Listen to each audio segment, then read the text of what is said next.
सुप्रभात, श्री राधे, जय श्री कृष्ण। मित्रों, भोर का समय है, 5 बजे हैं। निकलना तो 4 बजे था, पर बारिश की कारण से हम 1 घंटा लेट हैं अपने समय से, और हम निकले हैं बैजनाथ के लिए, भगवान शिव के दर्शन करने के लिए। तो आइए। कितनी दूरी है महाराज जी यहाँ से? लगभग 90 किलोमीटर दूर है, पहाड़ी रास्ता है जी। लगभग 2-2.5 घंटे का सफ़र है। वैसे हमारे जो सारथी हैं ये इनके ऊपर डिपेंड करता है। आपका नाम है? मुकेश। आज जो है मुकेश भैया हमें भगवान बैजनाथ के दर्शन कराने के लिए ले जा रहे हैं, और साथ में हमारे भट्ट जी हैं, जय भोले की, जय भोलेनाथ। और हमारे जय हो सेक्रेटरी साहब। सेक्रेटरी साहब। तो आइए दर्शन करते हैं। बीच के रास्ते में जो जो मिलेगा वो हमको दिखाएंगे आपको।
यात्रा में अभी पहुंच चुके हैं टांडा, और आप इधर देखेंगे टांडा मेडिकल कॉलेज के पास आगे। अभी यात्रा काफ़ी दूर है, पहाड़ी रास्ता है, बीच बीच में लैंडस्लाइड हो चुकी है। भगवान भोलेनाथ से, बैजनाथ से प्रार्थना है कि हमारा मार्ग अवरुद्ध ना हो और हम नियत समय पे अपने मंजिल पर पहुंच जाएं। अभी बारिश रुक चुकी है और सूर्य भगवान की दिव्य रश्मियों से अंधकार का नाश भी हो गया है और प्रकाश फैल चुका है। और आनंद के साथ हम यात्रा कर रहे हैं। सुंदर दृश्य मार्ग में देखने को मिल रहे हैं। प्रकृति की बड़ी अद्भुत छटा हिमाचल प्रदेश में बिखरी हुई है। बारिश के बाद ऐसा लग रहा है मानो प्रकृति स्नान करके बैठी हो भगवान शिव के स्वागत के लिए।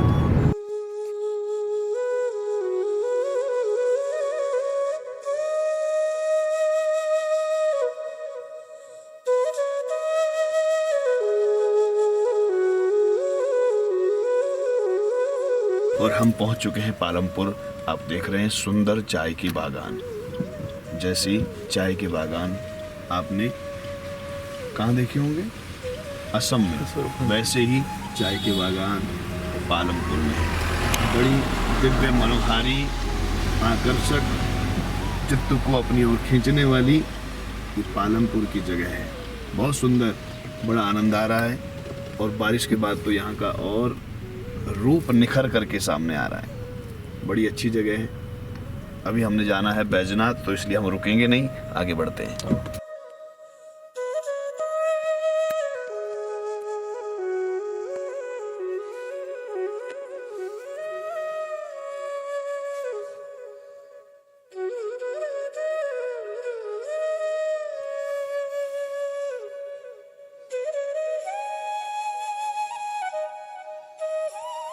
और मित्रों, हम पहुंच चुके हैं हिमाचल के पवित्र धाम बैजनाथ में। अब करते हैं मंदिर के दर्शन। बड़ा सुंदर मौसम है। देखो चारों ओर आज हल्की हल्की धुंध छाई है। गर्मी में सर्दी का एहसास हो रहा है। जय। बिल्कुल मौसम सुहावना है। पार्किंग में गाड़ी हमने लगा दी है। अब जो है चलते हैं मंदिर की ओर।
चुके हैं वैजनाथ के दिव्य परिसर में। आप देखें कितना भव्य और दिव्य मंदिर है, बहुत पुराना मंदिर है। नंदी महाराज सामने हैं और अंदर भगवान विराजमान हैं। अंदर वीडियोग्राफी करना मना है शायद। अभी यहाँ के जो आचार्य पुजारी हैं उनसे पूछ करके अंदर वीडियोग्राफी करेंगे, अगर आज्ञा दी तो। यहाँ से अंदर यहाँ से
गौरम गंभीरम मनोभूत कोटि प्रभासी स्मृन्मौलिकल्लोलिनी चारुगङ्गा सद्बालबालेन्दुकण्ठे भुजं चरकुण्डलं भूसुनेत्रं विशालं प्रसन्नाननं नीलकण्ठं दयालुप्रगाधीशिरं पुण्यमालं प्रियमशङ्करं सर्वनाथं भजामि प्रचण्डं प्रकष्टं प्रकल्पं परेशम् अखण्डम् अजं भानुकोटिप्रकाशं प्रियसुनिर्मूलं शूलपाणि भजेऽहं भवानीपति भावगं कलातीत कल्याणकल्पान्तकारी सदा सच्चिदानन्ददाता पुरा चिदानन्दसन्दोहमोहापहार प्रभो यावत् भजन्ति लोके परिवारं तावत् सुखाशान्तिसन्तापनाशं प्रसीद प्रभो सर्वभूतादिवासं जानामि योगं जपं देव पूजां सर्वदा सम्मतो प्रमाणं प्रभो पायापानिमामि शम्भो रुद्राष्टकमिदं प्रोक्तं विप्रेण हरदोषे ये पठन्ति निराभक्त्या तेषां ओम नमः शिवाय ओम नमः शिवाय ओम नमः शिवाय बम बम भोले बम बम। तालाब सा दिखेगा वो रावण जी का हवन कुंड है और एक यहाँ पर एक घाट है खीर गंगा घाट, वहाँ से तपस्या करते थे और यहाँ पर आहुति डालते थे। एक पाम में खड़े होके वहाँ खीर गंगा घाट से आहुति डालते थे, यहाँ गिरती थी। जब उनकी क्या बोलते हद पार होगी ना, बोला कि आप भोलेनाथ नहीं मानते हैं, तो उन्होंने बोला कि मैंने अपना शीश ही काट देना है। तो उन्होंने हवन करना, हवन करने के बाद यहाँ पर शीश रखना पड़ा काट कर, वो इनकी कृपा से फिर जुड़ जाता था। ऐसा कंटिन्यू 2 बार हो गया। जब 10वीं बार काटने लगे तो फिर भोलेनाथ जी प्रकट हुए, बोला बांधो क्या मांग के, बोला कि मैं आपको अपने साथ लंका ले जाना चाहता हूँ। तो लंका ले जाने के लिए बोला ठीक है, उन्होंने दे दिया, लेकिन उन्होंने शर्त रखी कि आप लंका तो ले जाओ, लेकिन बीच में कहीं रास्ते में आपको अगर रखा तो ये वहीं स्थापित हो जाएगा। तो शंकर भगवान जी ने बोला कि पहले आप आचमन करो, खीर गंगा घाट में जाके आचमन करो, और आचमन करने के बाद जैसे जब उन्होंने आचमन किया तो जो माता गंगा है उनके उदर में पेट में विराजमान हो गई। जब वो उस साइड झारखंड पहुंचे तो तब उनको लघु शंका नहीं पड़ी। तो जैसे लघु शंका लगी तो देखने लगे तो वहाँ पर एक ग्वाला था जज्जू नाम का, तो उन्होंने उस ग्वाले को पकड़ाया, बोले इसको नीचे नहीं रखना है। तो नीचे नहीं रखना, और बोले मैं भी लघु शंका जाके आता हूँ। लघु शंका जाने के बाद जैसे उनकी गंगा जी उनके पेट में विराजमान थी, तो उनकी लघु शंका लंबी होती गई और वैसे वैसे उसका शिवलिंग का भार बढ़ता गया। तो बड़ी देर थकने के बाद उन्होंने वहीं रख दिया, झाड़ियों में रख दिया, और वो चले गए वहाँ से। जब फिर वो निवृत्त हो पाए तो उनको हाथ धोने के लिए पानी नहीं मिल रहा था उधर, तो उन्होंने मुष्टि का प्रहार की, तो वहाँ से शिव गंगा उत्पन्न हुई। तो वहाँ से उन्होंने आचमन वगैरह की, हाथ धो, जब आए देखे भोलेनाथ कहाँ हैं तो थे नहीं वहाँ पर, देखा झाड़ी में रखे हुए थे। तो उन्होंने बड़ा जोर लगाया उठाने के लिए, वो उठे नहीं। तो क्योंकि शंकर भगवान जी ने शर्त रखी, उसके बाद उन्होंने बोला चलो मेरा नहीं तो मैं यहाँ पर धरती में किसी का नहीं होने दूंगा। उन्होंने अंगूठे से पातालोक में भेजने की कोशिश की, लेकिन गए नहीं, थोड़े से मतलब दब गए। वहाँ पर वैद्यनाथ में जाओगे तो वहाँ पर अंगूठे का निशान है शंकर भगवान जी पर। और उसके बाद वो चले गए फिर वहाँ से टंग हार कर, तो झाड़ियों में रखा था इसलिए उसका नाम झारखंड पड़ गया। तो यहाँ से लेके गए बोलिए।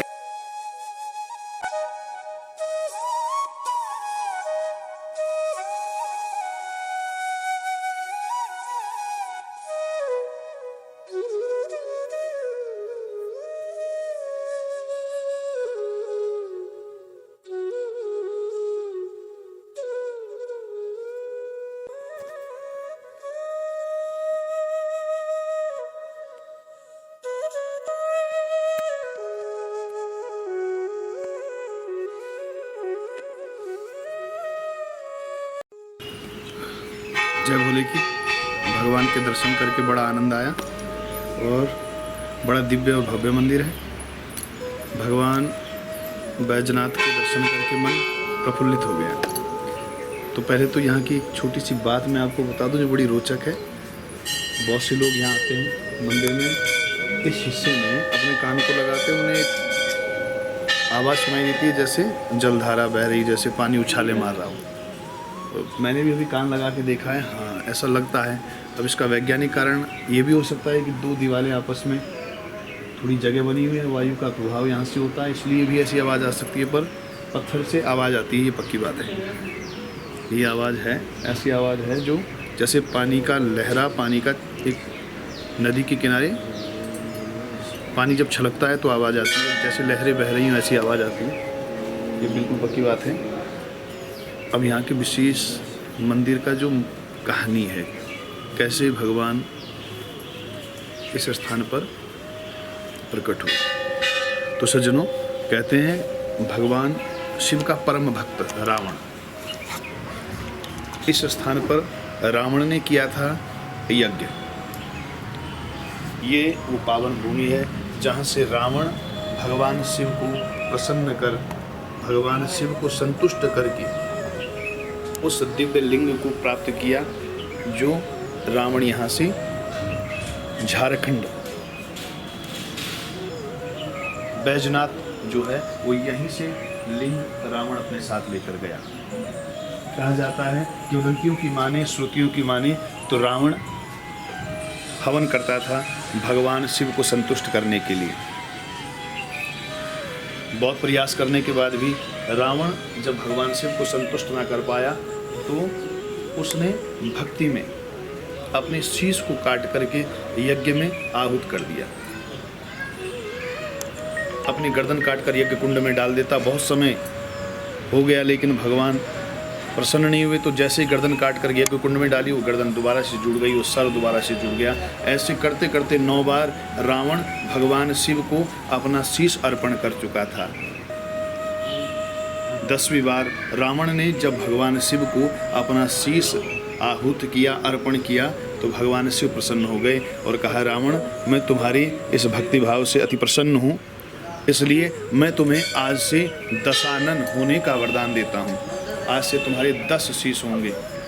रावण भगवान की कृपा से संतुष्ट हुआ और भगवान से कहने लगा, प्रभु, मुझे आपका पार्थिव लिंग चाहिए जिसकी मैं पूजा करूं, आपका विग्रह चाहिए। भगवान ने कहा, रावण, मैं तुम्हें अपना ये दिव्य ज्योतिर्लिंग देता हूं, इस लिंग को ले जाओ, लेकिन मेरी एक शर्त है, जहां भी तुम इस लिंग को स्थापित करोगे, ये वहीं जहाँ इसको रखोगे ये वहीं स्थापित हो जाएगा, उसके बाद ये हिलेगा नहीं। रावण ने कहा, ठीक है प्रभु। तो भगवान शिव ने रावण को आदेश दिया, जाओ यहाँ से खीर गंगा में जा करके पहले प्रक्षालन करो, हाथों को धो, जलपान करो, आचमन करके तब तुम मेरे इस लिंग को उठा सकते हो। रावण यहाँ से खीर गंगा गया और जल का आचमन जैसे ही किया, रावण के उदर में माँ गंगा प्रविष्ट हो गई। रावण भगवान के उस दिव्य ज्योतिर्लिंग को लेकर के यहाँ से झारखंड की भूमि में पहुँचा और जैसे ही झारखंड की भूमि में ये रावण पहुँचा, वैसे ही लघुशंका ने अपना वेग बढ़ा दिया। रावण को लघुशंका लगी थी। झारखंड की जिस भूमि पर आज बैजनाथ विराजमान है, वहाँ बैजू नाम का एक ग्वाला अपनी गायों को चरा रहा था। रावण को भगवान से निर्देश मिला था कि भूमि पर इसको स्पर्श नहीं करना है, तो रावण ने बैजू नाम के उस ग्वाले को ये भगवान का दिव्य लिंग सौंप दिया और कहा, मैं लघुशंका करके आ रहा हूँ।